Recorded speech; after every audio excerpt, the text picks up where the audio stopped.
NPS new pension scheme এটা অভিশাপ স্বৰূপ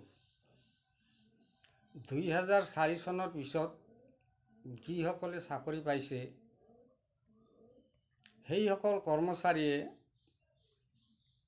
পেনশন নাপায়। ইতিমধ্যে ভালেখিনি কৰ্মচাৰীয়ে অৱসৰ পাইছে আৰু তেওঁলোকে 1044 টকা, 1200 টকা, 1844 টকা, 2000 টকা এনেকৈ পাই আছে মাহেকত। সেই টকাৰে এই বৃদ্ধ বয়সত ঔষধ কিনাৰ পইচাখিনিও নহয়। এই বৃদ্ধ বয়সত এজন কৰ্মচাৰী বা এজন শিক্ষকে ক'ত দিন মজুৰি দিবলৈ যাব, কেনেকৈ দিন মজুৰি দিব, বহুতৰ পানীত হাঁহ নচৰা অৱস্থা হৈছে। যোৱা টাৰ্মত বিজেপি চৰকাৰে আমাৰ পুৰণি পেঞ্চন বাহাল নকৰিলে। বহুত আন্দোলন কৰা হৈছিল, বহুত আন্দোলন, অল ইণ্ডিয়া বেচিছত আমি আন্দোলন কৰিছিলোঁ, তথাপি নিদিলে। এইবেলি আমাৰ মিত্ৰজোঁটৰ চৰকাৰ হ'ব।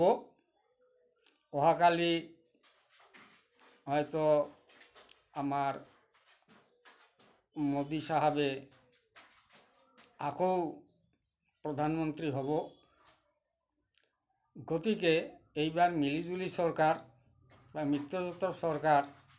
গতিকে আমি কৰ্মচাৰীখিনিয়ে আকৌ আগৰ নিচিনাকৈ আমি আন্দোলন কৰিব লাগে যে আমাৰ পুৰণি পেঞ্চন অৰ্থাৎ OPS, পুৰণি পেঞ্চন অৰ্থাৎ OPS আমাক ঘূৰাই দিব লাগে বা বাহাল ৰাখিব লাগে।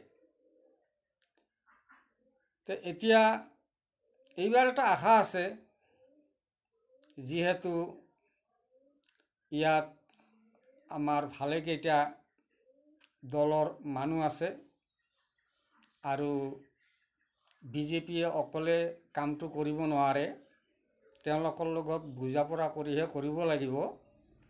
গতিকে এইবাৰ আমাৰ OPS অৰ্থাৎ পুৰণি পেঞ্চন হোৱাৰ এটা সুযোগ আহিছে আৰু ময়ো এইবাৰ আমাৰ হ'ব লগা প্ৰধানমন্ত্ৰী আমাৰ মোদী মহাশয়ক কৰজোৰে অনুৰোধ জনাওঁ যেন আমাৰ পুৰণি পেঞ্চনটো আকৌ বাহাল ৰাখে।